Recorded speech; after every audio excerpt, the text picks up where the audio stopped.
Сегодня я вам покажу следующий вид, пятый вид нашей вышивки, который называется коптурмё. Это образом вышивается. Это все время нитка идет рядышком.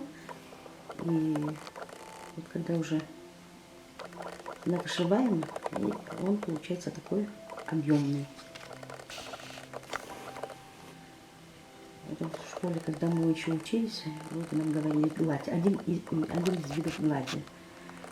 Но когда мы проводили исследования, бабушки нам рассказали, что это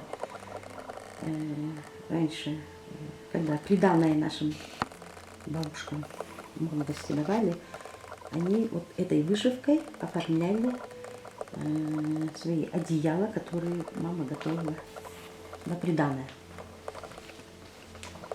Вот таким образом образуется такой объем. Он называется коптурмё.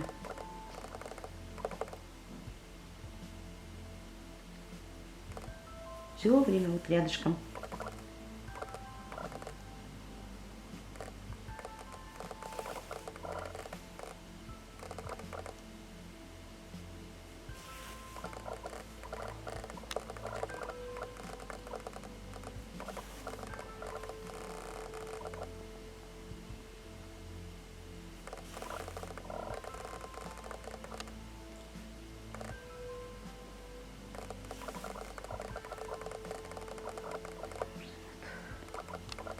Чуть-чуть повышиваем, чтобы хорошо видно.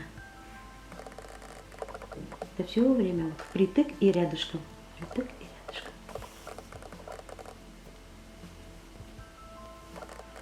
Желательно, чтобы было ровненько.